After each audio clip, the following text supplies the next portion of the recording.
Welcome to Marriage Monthly. We're excited to be here. We got some guests. Yeah. I'm Melissa. This is Gabe. Hey.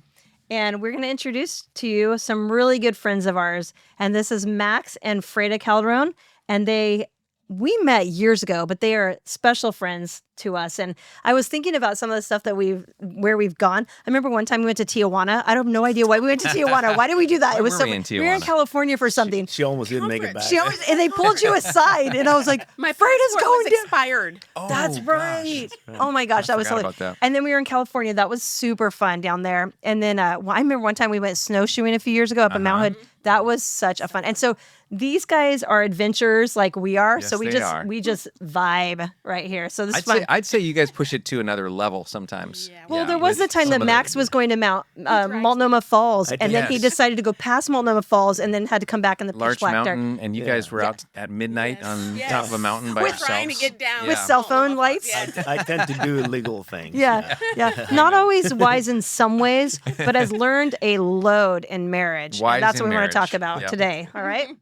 Welcome to Marriage Monthly. We're Gabe and Melissa Kolstad, and we want to help you build a healthy, lifelong marriage. We get together every single month with a podcast designed to just give you practical tips to help you grow in your marriage, and we can't wait to spend some time with you.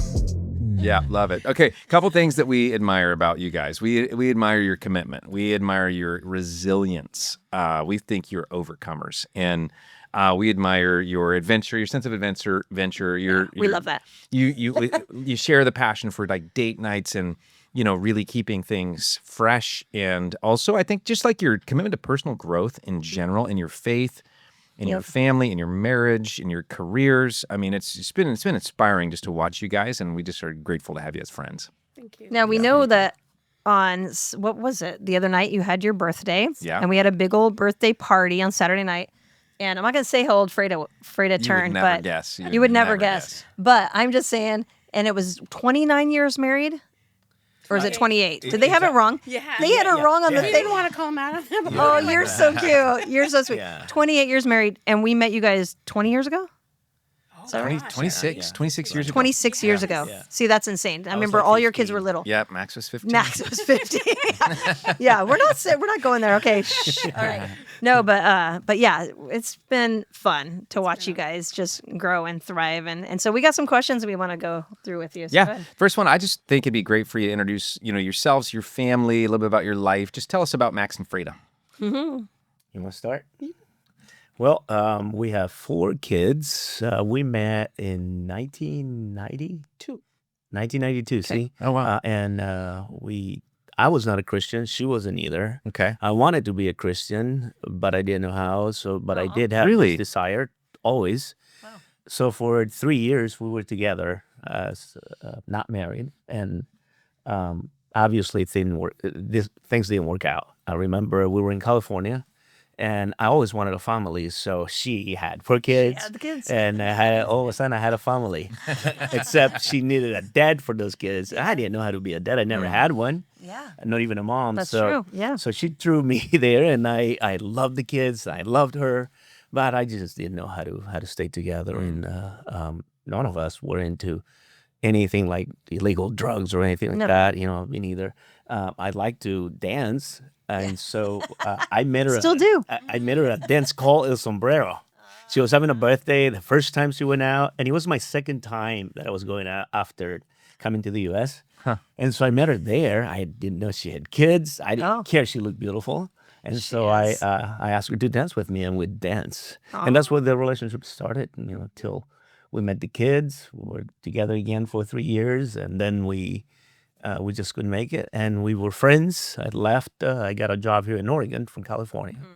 I moved here. We both stayed friends. But before leaving, I wanted to go to church. When I was with her, I couldn't invite her to church because I felt like we were not in the right relationship as Christians. And so I wanted to do what I wanted to do, to go to church, and I accepted Christ into my heart. And just about a month after, I started to pray that God will take me from my situation, because I wanted to invite her to church, but I knew that eventually if we ended up there, eventually we'll be together again, and it wouldn't be right for me. And so God answered my prayer. And just in less than a month, he got me out of California for a place that I didn't even speak enough English. But I came to an interview, and they put me to work the same day. And we stayed in communication, but we both gave ourselves freedom to do new lives. And I was just staying in contact with the kids. Aw, that's And cool. so, and as a single mom, I was having a hard time thinking of the situation that she was on. So I would watch her account and put $20 in there. Oh, that's amazing. Yeah, and so I remember I got really fun the first day I got into church here. I got baptized on the first weekend that I was here on Easter, 1996. Wow. And but before leaving, I invited her to church, and she ended up at the church where I accepted Jesus. Wow. And there she was for the next 2 years. And the kids grew up; they got baptized. 2 of them got baptized there, and I was just having fun knowing that she was at church and I was at church, and working. And eventually, we started asking God, is this the right thing to do? And she came looking for me with the kids. And we got married, and we've been serving the Lord ever since. And 19 of those years have been at this church. Yeah. Yeah. Yeah. Wow. Yeah. I mean, and it goes back further than that, but you guys have been serving in many capacities. Oh my goodness, yeah. yeah. So I remember the day that you guys came in, and this has been so long ago, but I think it was the year 2000, right? Did we say that already? No, we didn't. I think it was. I think that's right. And I remember a Conan O'Brien song about that, but in the year 2000. Yeah. Yeah. But I remember when you guys walked in because we for some reason, we were just drawn to you from the very beginning with your kids and your family, and you guys just had this energy. And I remember talking to Melissa afterward, and we had kind of hoped you guys would connect and come back, and who would have known that, we'd be connected all these years, but it's been great. And we would be named the eternal interns. For a very long time. Interns. That's so true. Well, Yeah. Well, you were so eager. We're like, okay, you can Yeah, do more. for it. Yeah. it was fun though, because we were doing like marriage classes and things back then. And it was Yeah. really, really fun to just try to have a good marriage where we're all just like, what are we doing? How do you be married? So, Yeah. Yes. but God's And done a lot. At that time, I remember Mike Mondale had the youth group, and all of a sudden, my gosh. youth group doubled because my kids came with. That's right. Yeah. So, in fact, that's one of the reasons we came here, because our church was in Spanish and it was too far. So we brought their friends. I had a Bible study at home with the kids, and so we brought those Yeah, kids, and Yeah. People listening or watching don't realize that you live about, a minute from 2 here. blocks away. Yeah, from our church building. Yeah, that was so- intentional. Yeah. That was fun. Yeah. Well, because we know your story and we know what's got you to this point now, 28 years into marriage, what are some like little tidbits that you can share that are like 2 or 3 things that you have learned in your marriage the last 28 years that you can share that kind of help those of us watching to really learn more about how to be a better spouse? So what do you got for us? Take notes. Get your notes ready, guys. These guys are. I think one of the hardest, it took me a while to learn, was that I wasn't tasked to be the Holy Spirit Okay. and to assist Max in changing. Yeah. So That's so hard as women. Yes. We want to like, okay, Yes. let me fix this. Let me tell you how Let it's me fix supposed this. to. I like how you think. Let me fix Let me this. fix this. Yeah, I think that was one of the toughest, but it also, once I got it, once God Yeah. assisted me in figuring that out, it was just a relief, because my task was just to focus on myself and to give whatever it is that I was struggling with to God. Yeah. And it's between God and Max. And I have to figure out my own stuff. Yeah. So that was one of the biggest lessons that, So don't try to change your spouse. no. Let God do it. Pretty good one. That's pretty Just good one. focus on yourself. Yeah. Because all it does is you end up in this negative place and frustration and, a lot of things, because it's not meant for us to do that. So Yeah. And I know I have a lot of conversations. You probably do too. And women, guys are probably like this too. I don't know. But women, man, we are just like, I am going to change you and fix you. And it's like, No, guys are perfect. We just don't struggle with that. No. Yeah. you don't want to fix me? I'm just kidding. It's because I'm perfect. Yeah, exactly.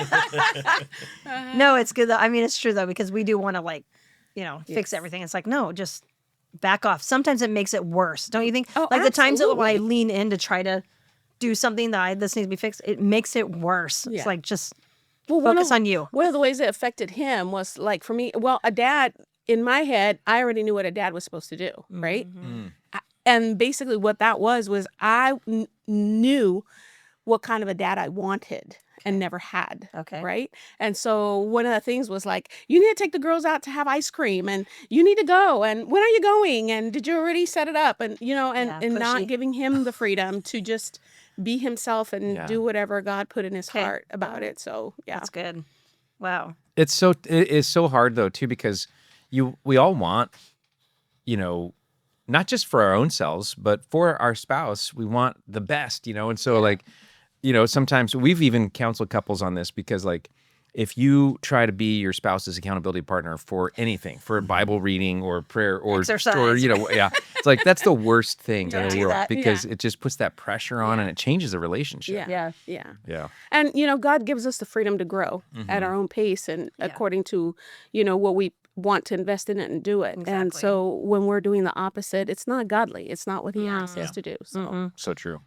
What would you say though if your spouse was royally screwing up? Like, I'm just saying, like, how would you deal with it? This was for anybody, but say your spouse had like started just drinking constantly or a porn addiction, and you're just like, dude, like, okay, the Holy Spirit needs to come in and fix this, but like, Yeah. How I do mean, you that how do you would- handle it though? like, how do you step back, but also be assertive and say you're ruining your life? Like, I do not agree with this. Let's put some boundaries up, maybe, or like some consequences, because yeah, that's definitely, again, because you have no control over what the other person is doing, only yourself. So you have to set those parameters that are going to keep you out of safe. We have to self-care, yeah, so that we can actually endure what our part is and what our responsibilities are.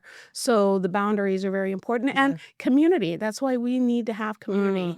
Reach out and speak to someone, share with someone, and community will help, will guide you to where to go, oh, I know this person, you can go to counseling, use the resources God has allowed us to have. and go into prayer mode. Oh, absolutely. That's Yeah. first step. Yeah. Yeah, but I think going back to that is that you have to intentionally look for accountability, and Right. it is hard, especially in the churches that we were at the beginning, where the church here in Oregon at that time for Latinos, we didn't have a lot of leaders, so we didn't really have anybody to confront us if we were doing something Okay. stupid.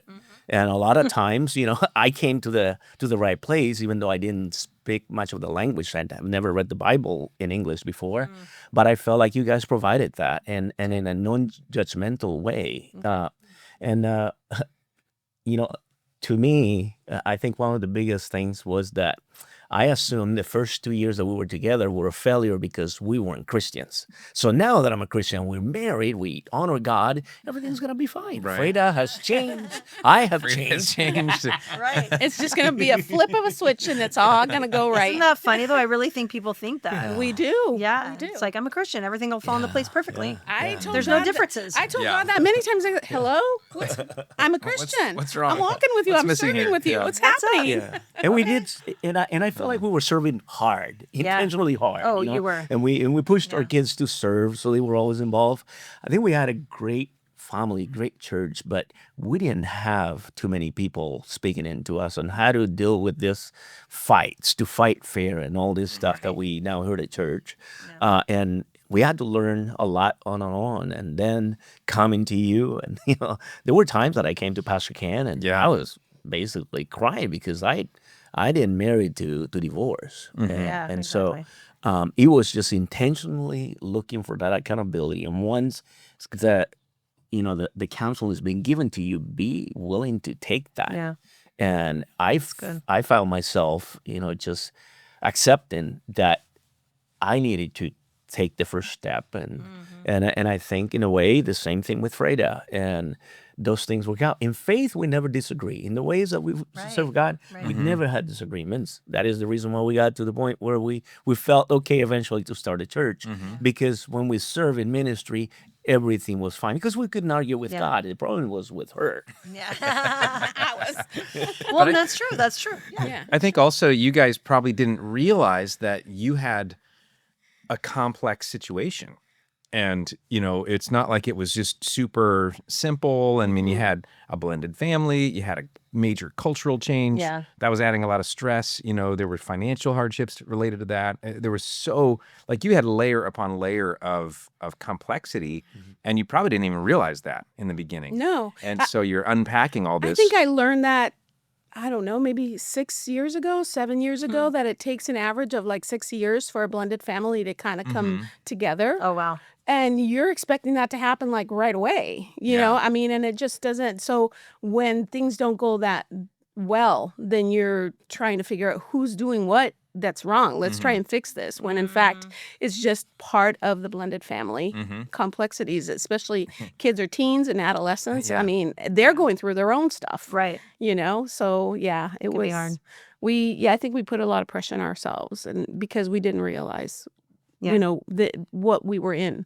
Yeah. It's in a blended family, and that it takes time to really understand how to create a family when it comes. And there's a lot of trauma, a lot of self-preservation because you're afraid. There's a lot of, like you said, it was extremely complex, and we didn't really realize it. But the cool thing, and it's why we respect you guys so much, is that you just never gave up. You just kept on going, and we'd see your effort and your humility and your reaching out for help. And we always thought it was so cool, because that's what we want. That's what we want to be. And that's what we would like to see with everybody that, we know that goes through some of these issues, is like, lean in, get that community, get that advice, and take it to heart and build on it. And you guys have done that. So we're just grateful for it. Yeah, I think that's the biggest thing. That we didn't know how to do things, but we were willing to look for people who could help us. Exactly. And I think that's half the battle in marriage, is just being a learner. But I mean, that's why we're always like, you should listen to our podcast, or you should read a marriage book, or go to a retreat. We do retreats. You guys do too. It's like all we can get, because living with somebody else is complicated as it is. And then you're merging this life, and it's like, sometimes. So yeah, it's helpful to get all the resources and all the help we can get. I think it's important. So is there any other thing that you're thinking, like, what's another top learning you've learned in the last 28 years besides the Holy Spirit? That for good. me also was because my mom role modeled children first. Okay. That's how I felt for many years. This is controversial, but go there. I love it. Yeah, well, I mean, in my head, I would say, and I'm sure that's what my mom thought too. It's like, this guy is a grown man. He can take care of himself. He can. Their kids need you. Yeah, my kids need the nurturing, the protection, the guidance. So you're pouring into the children all the time, and your spouse is second. Yeah, and for a very long time, he felt like. Because he was second, and he would say that. But in my head was like, well, I'm a mother.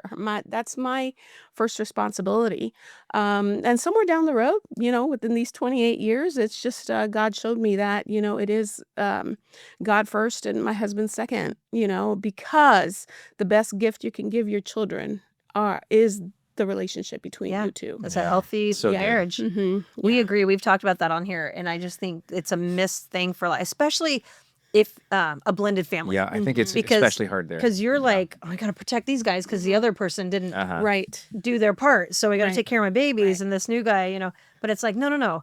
Like, that's the best thing they can see is a healthy, thriving marriage, and that makes them feel safe and taken care of. And I mean, there's so many layers there, but I think a lot of women really struggle with that. And just and I hear it said randomly on TV, different things. Oh, well, my kids have to come first, and I'm like. And the reality is, it's just like the man's distraction is work. Yeah. For women, the distraction is the children. Yeah. And that's how we start drifting apart, because each one chooses their focus and where they feel they find significance and importance and what have you. And then next thing you know, it's just it drifts you away. And just to be fair, that's so good. That's so good. Our kids have never lacked. No. Like your kids have never, our kids have never lacked love and support and care. Yeah. But this you do it has as a to be team. first, You do because it as a team. God has said this and guess what? our kids are all gone. They bailed on us, I and it's know. just us Totally again. deserted us. So yeah, Yeah. marriage needs to be like top priority. Well, I think that you guys have heard the same thing. We hear the same thing. When children leave the home, then the two parents are left. Yeah. And they're are you? strangers and Yeah. they don't know how to live together. Yes. And so very soon after that, there's divorce. And it's because they did not plant that seed amongst them, the dreams or what is our future going to look like? What Yeah. are we shooting for once Yeah. the kids are up and gone? If you're doing that as a team, we're going to, Exactly. throw them as arrows out. Mhm. And then when that's done, then our stuff has to have been worked, Yeah. through and looking forward to that time. Yep. And we definitely went through that phase, where kids live, and Yeah. and you need that excuse to not put the focus on the other person, right? And all of a sudden, that's all you have. And Right. how do I live with this person? So getting to that transition will definitely be surrounded, with people that care about you. That church is very important, and also just not focus so much on yourself, but to serving, because at times when that's happening, you don't want to serve the person that you're supposed to love. So fine, I think you need to find someone to serve other than your own, because you feel like life is unfair to you. So if you take that focus away from you and you start serving, God will help you focus on the right thing. Yeah. And I think we got through that, and it was great. That's good. I love that idea. I mean, Gabe and I have found so much joy in serving just the body of Christ together. It's been so much fun, and just in any way we can, we love it. And it brings us together spiritually, and so we have something to talk about, something to relate about, something to, think about, plan about, all that kind of stuff. Yeah. It just brings you together. Serving totally brings you together. I love it. Yeah. Yeah. Especially if you're going through a tough time in marriage, if you're still coming together in the ministry and the serving, that's a touch point where you guys can actually, at least for that period of serving or whatever, can bring you back together again to kind of get on that, try and get on that same page. The positive spot that you can And work I think you need as many of those anchors as you can find. Absolutely. And so it's never wrong to find something that you can do together, as long as it's not sinful. But I mean, just like to find those. I always think of it like, I think of a lot of things like, it's another attachment, and how many of these could we have, and it could hold us strong. There's 6 or 8 or 10 things, obviously the Lord being number one, but you guys. It's been fun to watch that transition and all those things in your life, and we've been through a lot of the same things, right? Yeah. So we want to also hear a little bit about adventures, because we love that about you. So tell us a little bit about some of your favorite adventures that you've done. Give us ideas. Oh my gosh. I don't know if you want our idea. I don't want the 1,000 ways to die. Those are usually the ones he likes. Yes. But I tell you this, Freda is very good at saying, I want to do this. It's like I'm 50 now, so I want to go skiing at the mountain. Oh. And I'm Okay. like, I'm wild, but not that wild. I'm very good at saying, no, I'm not going to drive a motorcycle right now, after I could have an opportunity to do it all my life. Now, I'm not going to do that because I know I'm not going to go so quick. Yeah. But she is. And I remember a few years ago, she took me into this white water rafting. Okay. Yeah, Oh, and okay, we yeah, go yeah. to the toughest, the highest that we can go, and we get in there, and then this guy's, it was at the White Salmon River, right? Okay. Okay. Around this time, the water is very cold and wild, and so they take us to this river, and there's this Category 5 fall. Wow. Hudson Falls, something like that. And they tell us, people have gone into this thing, and a lot of them, even professionals, don't come out. No. And Freda, and Freda's so like, this "Yes." is, you guys have the option that when you get here, you get off the boat, and we pick you up ahead. We were the only ones who took them on the offer to go over the thing, and she's going for it. Oh my And the gosh. guy that is in the back of the boat, our guide guy, he's the one to fly off the boat, hit me on the head, and tip the boat. no. We ended up in that fall, and the funny thing is that they give you all this training right there. If you ever go off the boat and the boat ends up over your head, this is how you get out, and find your way out from under the boat, and then if you're taken by the hydraulics inside, just turn into a ball, and this Oh my gosh, water you will just just do that. eventually shoot you out. Oh. It well, did me. yeah, It well, did me. yeah. Oh, So as soon as we went down, and after I recovered from being hit in the head from this guy, and I find myself under that boat and all the noise of the water, my God. I'm worried about her. Where is Right. she? Where is she And at? so I felt her on me, and I pushed her up, and then you can see on the video. I'll tell you how the video happened. But the thing is that she shoots out. And then I'm still trapped, and the thing is not shooting me out. So And I can turn you it- breathe? So I t- oh no, this has been You're, like, all under the it's water and been everything. 22 seconds, but remember this: if they tell me hold your nose and I can go for a minute, probably and a half. But when you just got hit in the head and you didn't plan not to Stress. breathe, Yeah. you didn't Heart. take any air. So 22 seconds is long. Yeah. It's long, and I count on the video. It's yeah. 22 seconds. So for maybe 20 of those seconds, I'm rolling, being obedient, turning into a ball, and the thing is never shooting me out. I said, forget this. So I climb out in my last breath, but I was about to breathe. And then I came out and looking for her, and I don't see her. Oh, no. And these guys, I tell them, she's okay. She's whatever. I don't believe them. So I keep on looking for her, and eventually I said, okay, well, she died. I guess, no, I didn't say that, but I pulled out, and she had been taking almost a quarter mile down. And the Yeah, hydraulic. You would have never found Yeah. her. So I'm never doing that again. Okay. We're never. And I had a messed up knee before that. I had a knee brace. So that was one of the things that she's done. So now to you don't me. trust her. I don't trust her. Oh, no, you can't say that because you have gotten her into so many more, so many more Unintentionally, it was dangerous. payback for him.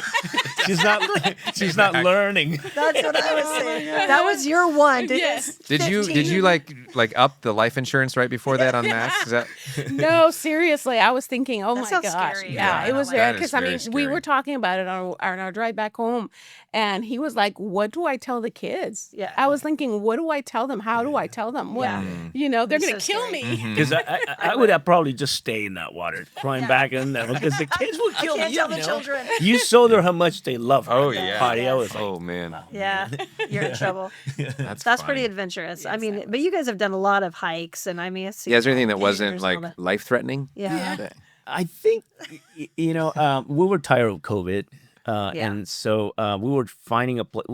It was an anniversary, and we don't plan things so much because there's only two of us. To me, it's He doesn't more, like Get up and to go. plan things to either. me, yeah, it's like it's just the two of us. Let's go, and if we Yeah. can't take the dog, and we go. So we left to Utah, out of all places. It was the one that has more freedom. Oh Yeah. yes. Very And cool. so we ended up over there, and it was so Freedom pretty. Hotel. We could walk over there, and we ended up at the mountains, really beautiful. Hiking. It was really nice, and it was just 2 days over there, and then we came back, and we just Sounds picked fun. up the dog and went to the beach and stayed there.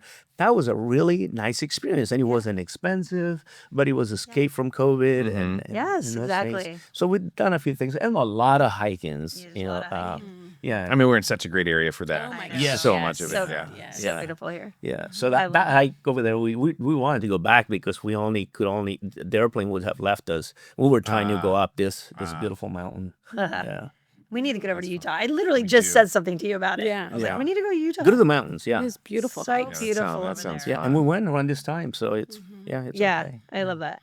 We love your sense of adventure. Oh, We yeah. know you could go on for hours to talk about Definitely. the crazy stuff. 28 years worth of adventures. I know. We are didn't crazy. stay home during the. I'm sorry, people. We didn't stay home. We were the people who were getting everybody sick. Oh, no, we were getting I was like 5 days later. They told me that I had COVID. I had recovered by the time they told me. I know that's pretty Yeah, much how it yeah, went, though. yeah. You know, they had no idea. Yeah. Why do you think that adventure and dating and stuff is such an important part of marriage? I think it brings you together because there's hard moments like this is as far as I'm gonna go, and then you encourage and you understand, and we've done some really tough things together, and things that we didn't think, but then the reward that you have at the end of it, and it doesn't have to be all physical, right? It doesn't have to be the Right. big incline. Is whatever challenge you to bring you together. Not to if you're hurting your partner on the way just because you want to get up there, that's not good either. It's just being able to spend the time together and take as many pictures. I mean, Yes. I have thousands of pictures, and I have a hard time just deleting from because I admire her. I like when she's ahead of me and when she's looking back. I saw you know. that on the slideshow the other day at her party. I saw that you had all the pictures, Yes. and Freda was way up front, and you were taking Yeah, pictures yeah. because I know. funny. yeah, that is That is cute. all my cute. pictures. We don't have many selfies because I don't look good when I'm when I'm sweating. I sweat a lot. So It's a sweaty hiker, but that's okay. yeah, I mean there are. I think we went to Saddle Mountain once, and it was April, but it was a blizzard, and I hovered and the dog going up, and it's Yep. like yeah. That happened to us one time at Saddle Mountain too. We literally like there was no view, there was no anything. We couldn't see No, no. anything. We could hardly see 5 feet in front of us. But we went to the top. I was going to say, but We then gotta you do say it. we're we too still far to turn around and walk Still back. did it. Yeah. We need to We're not finish. quitting. Yeah, we ended up Quitters. we ended up there once around November, and it was like 6:30 already. We had to run down because This is the thing that kills me about you guys. Your Is timing you're is always I know. off, Matt. You don't Yeah. start that in the afternoon. Yeah, no, Let's no. go hiking at 3 You just got p.m. 4:30. In flashbacks from that trail at the mountain where we Yes. were at Multnomah 1:00, Falls. came back and said, "We're gonna." I'm have to sure. I'm Yeah. sure of You it. had no time. It was really pitch black the whole time. Yeah, and You you guys are see, fine like that. yeah, Keats Mountains and all those things. Yeah, But I do want to say that, biologically, research says that when you go out and you find something new, you're doing something new together, that does Bring it create together. intimacy Yes. between you. Agreed. So, I mean, it's not only what we're saying, but it's actually, research. It says that those are the kind of things that we need to do to kind of keep our marriage alive and going. And those memories make you giggle. Oh my gosh. It's yeah. fun. and I think we almost never end up. We were. When we plan things, we almost never end up at the place that we plan to be, but That's it why you're ends up late. being the best place as long as we're Right, together. right. Well, partly because you guys also, when you decide that you're in a space, you're very good at being present, and I can see that. And in a way, you're not thinking about your phone, you're not thinking about your bills. You're just like you're together, and I think So that's the really adventure time. important. Really, really important. I think it was last time that we were going to Vegas, and we ended up in East LA. See my friend. He yeah, basically so said, that's "Do you you missed just it. want to go see So your friend?" we actually wanted to go see scary. the trees, what the Redwoods, yeah. yeah. So we left around. We always leave at midnight because there's no traffic, and I want to see the stars because I'm on. Yeah. Okay. So we took off to Eugene, I think close to Eugene, Grants Pass, and then we cut through down through. We ended up stopping a few times because that beautiful sky. Yeah. Oh my goodness, it's just so beautiful. And with both of us are like freezing, but looking at it. And then we got there like around 5 a.m. at Redwoods at just one Park of those opens rest at areas. 9. Oh man! And so we slept there at the place, at the rest area. And then we, That sounds fun. we're driving this little car because gas was bad at that time. Yeah? So we're driving Yeah. this little car, and then he said, "Why don't we just go see your friend to LA?" We just went to LA and Like stayed 12 there. hours further, The right? biggest issue was finding a place where they would accept Goliath, and I'm talking about Oh, not yeah. the giant, Yes. but Goliath, the dog. Chihuahua. Yeah. And so we get there, and nobody wants us. There's no room a dean for this guy. so this guy's by mistake let us in, but as soon as they figured out that the dog was there, the lady that was at the counter when we got there, they said it was okay, but the next day it kicked us out, and so we had to go to Santa Monica. And I said, "Oh, that's cool." We wake up over there, at the beach. We spend the next day at the beach, just chilling with the dog. Well, on our way over there, we crash. Oh no! And this lady just hit us really hard, and she was obnoxious. She just cussed me out. Oh no. And so, needless to say, ended up, the police showed up and finally free us to go home with this car going plop, plop, plop. Oh man! We made it to the hotel, but in the morning we couldn't go to the beach. We needed a car to get back, and I wasn't gonna go to rent a new car. What am I gonna do with the other car? What a mess. So we ended up going to this questionable places to find parts for the car. Oh, and so we ended up in the city of Watts. Yes. Watts. I know what you're talking about. Yeah. I know what you're We've talking And never about. been so there. instead of being a Santa Monica bitches, we ended up at these places. Yeah. And we fixed the car. We Okay. came back. We're all happy, and we drive. We stop every time, and it was so awesome. Those things stay with you. Yeah. Of course, we've been to Hawaiian helicopter rides, but those are the times that we Yeah. connect the most. Yeah. There's I remember back in the day, there was a guy named Gary Smalley. You guys probably remember who that was. He was like a marriage dude. But his thing was about shared struggles Yeah. and how that actually bonds people more than anything else. But I mean, I think it depends on how you go through it, but so yeah. But Well, you that's- guys, Yeah. I- But that's the last question, though, right? yeah, I think Is it it is. worth It's it? like, I was thinking about you guys because you guys have probably raised the bar about how hard people can work on their marriage. I mean, really, I think you have. And it's been, like I said, inspiring. And I'm just kind of curious if you have a reaction to the question, what's been the payoff for you? Man, someone like me, I could never be single. And being married to the greatest gift that God gave me, there's no way I would be where I'm at right now. And being able to say that I have served God this far, and He hasn't been perfect, but I have enjoyed it. We have seen results. We had seen people coming to Christ. We literally started a church, and it's going, and we baptize people, and we have so many relationships. Like you said, Freda had her birthday, and we invite just a certain number that could fit at that place. But when you think about this people that loves you, it is only because of the grace of God, and I couldn't do it alone. I know Paul talks about there are some guys like him that can do it. I enjoy my life being married, so that the peace, knowing that I'm not going to die alone. No, that's true. And that I have someone that I can serve joyfully.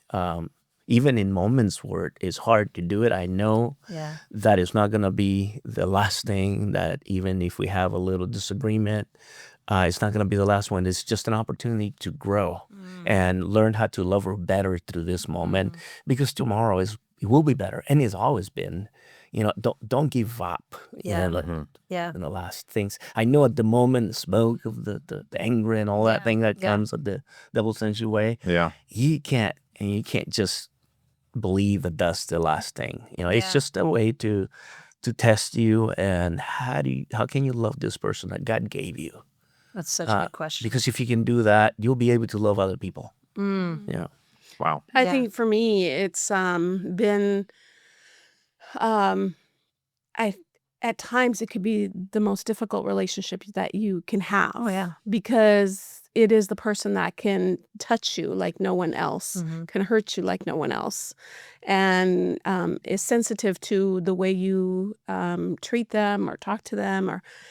But what I have found is that because of that relationship, I think is the relationship that has totally let me acknowledge that I'm totally dependent on God to help me through this, to show me how He loves, how He takes care of, how He forgives.